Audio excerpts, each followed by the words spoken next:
This is Chris Maynor coming to you from the campus of Union University in Jackson, Tennessee.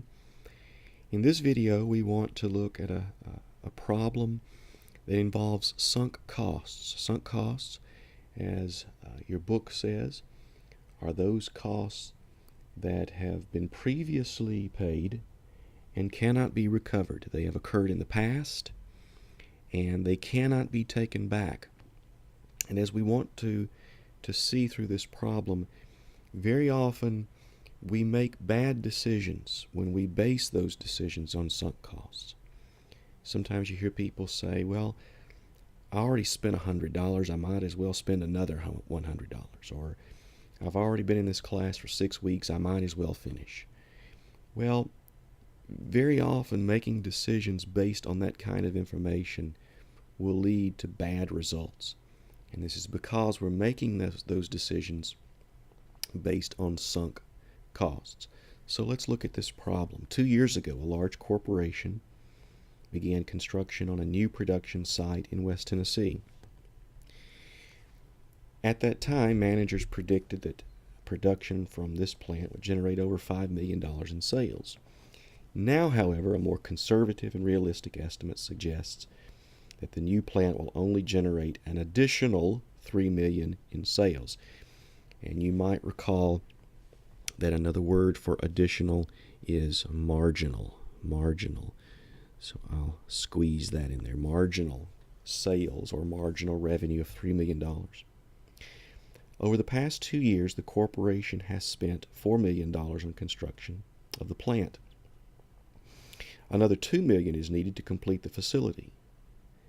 What should the corporation's managers do? Should they scrap the project or move forward? And explain your answer. Well, you might look at this and say, gosh, they should just scrap the project. There's no way they're going to earn a profit. There's only $3 million in sales. And we've got this $4 million we've already put into the plant plus another $2 million. And so obviously we're in a hole. But that $4 million that the corporation has spent is a sunk cost. Whether we move forward or scrap the project, we can't get that back. And so we want to make a good economic decision. We want to make a decision at the margin. We do that, once again, by comparing the marginal benefit versus the marginal cost. The marginal benefit of moving forward with this project is the additional $3 million in sales. The marginal cost, the additional costs required to finish the facility, is $2 million. And so marginal benefit greater than marginal cost. What should the corporation's managers do? They should move forward. Now again, this may not seem logical at first. In this case, the goal of the firm is not really maximizing its profits, but minimizing its losses.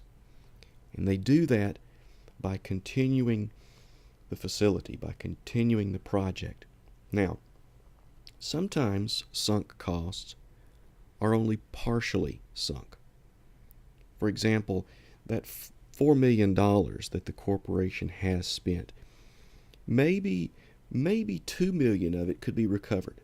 Maybe the existing facility could be scrapped and $2 million could be recovered. If that's the case, then the problem changes a little bit. The marginal benefit would still be $3 million. But the marginal cost would be the $2 million required to complete the facility, plus the $2 million that we would forego, that we would be sacrificing if we were to scrap the project. Again, that's assuming that half of those sunk costs aren't really sunk, that half could be recovered. In that case, the marginal cost would be $4 million. The $2 million additional required to complete the project, plus the $2 million that could be recovered were the project scrapped. In that case, marginal cost is greater and we would be better off to just scrap the project.